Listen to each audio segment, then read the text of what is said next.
For the past 25 years, China was the world's factory. If you looked at the product label, chances are you saw the words made in China.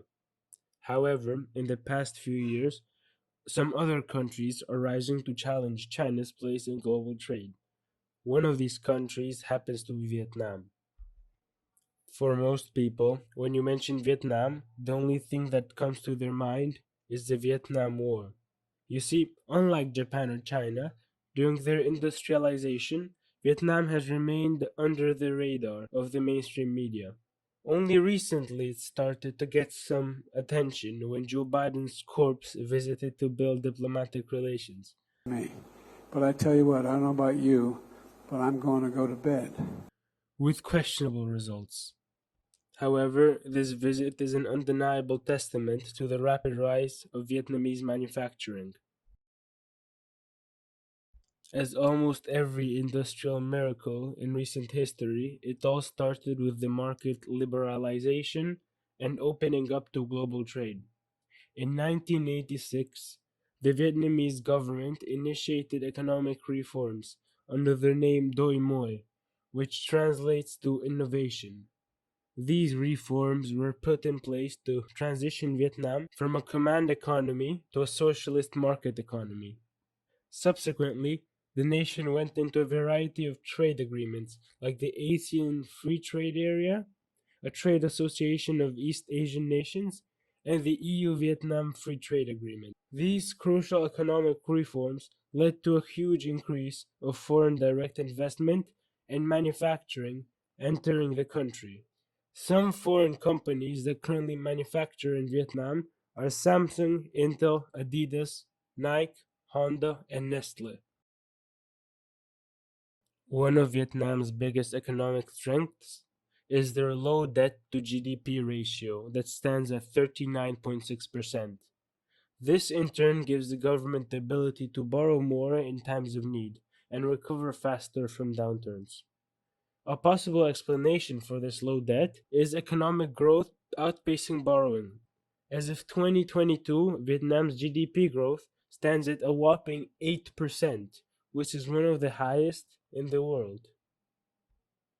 Additionally, Vietnam has a relatively young and cheap labor force, which it can leverage to achieve growth in their manufacturing sector. Furthermore, Vietnam is said to be the country that benefits the most from international companies leaving China.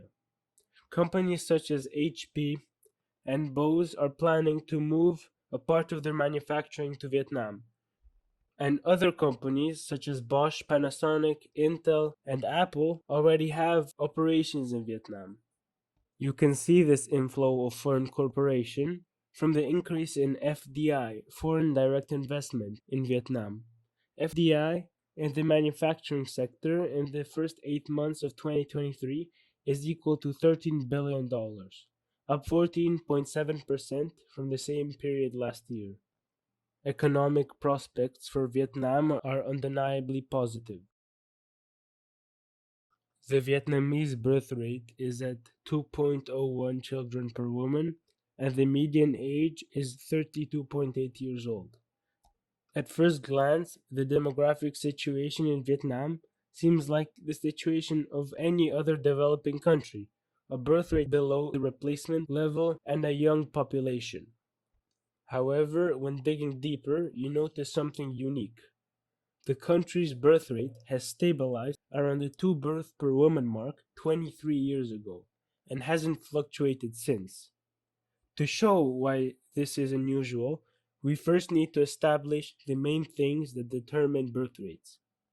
The biggest causes of a falling birth rate are urbanization and female literacy rates. In the past 23 years, the urban population of Vietnam has increased by 97.8% from 19 to 38 million people, and the female literacy rate has also increased by 6.7% from 86 to 92.8 of the general population.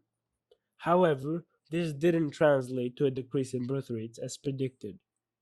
If that's not enough, the Vietnamese government actually introduced a two-child policy in 1988, aimed to reduce the birth rate. Now, why is the birth rate in Vietnam so unusual? I can't know for sure, but I have a few things that might have played a role in this phenomenon. First of all, Vietnam has a really high rate of grand families.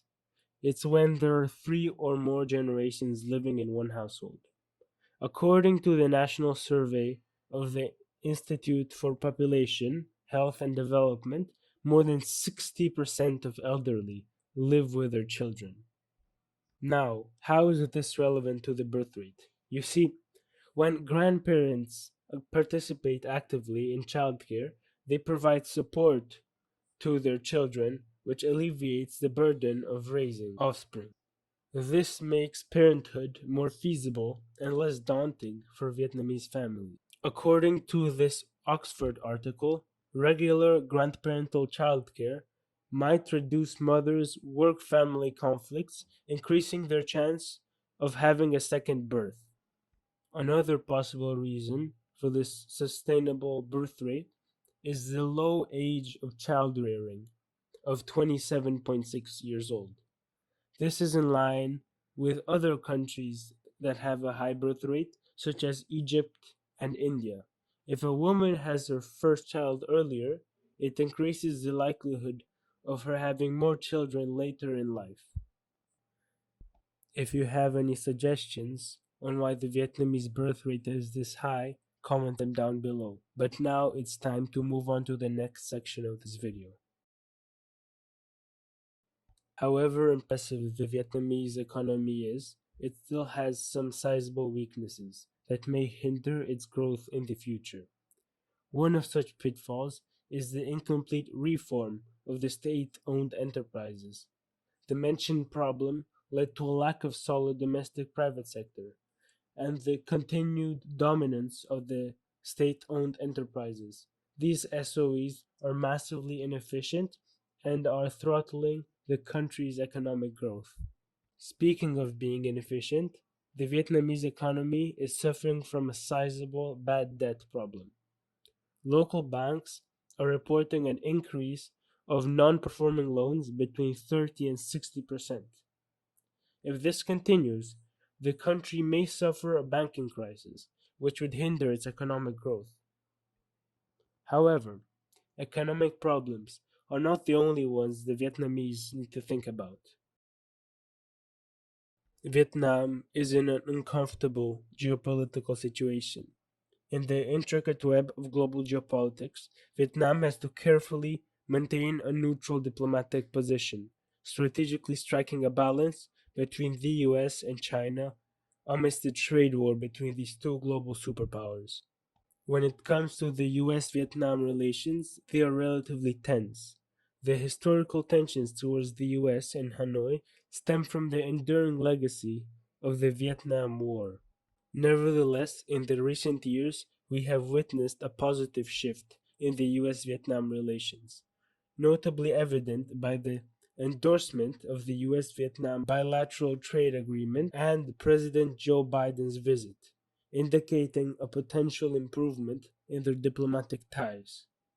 When taking this in consideration, the apparent question arises: why would Vietnam seek to reconcile relations with the US when it seemingly maintains a close partnership with China, a nation sharing similar cultural and political ideology? The less recognized aspect is that Vietnam's ties with China are notably strained.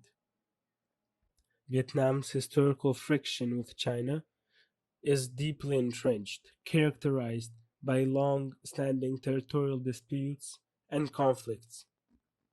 The Sino Vietnamese War of 1979 exemplifies this complex history, wherein Beijing deployed its troops southward, initiating a month long offensive.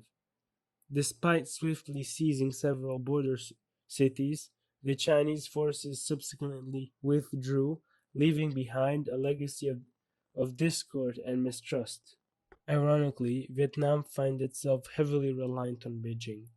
Approximately 32.9 of its imports and 15.5 of its exports are linked to China, resulting in a substantial trade deficit of 63%.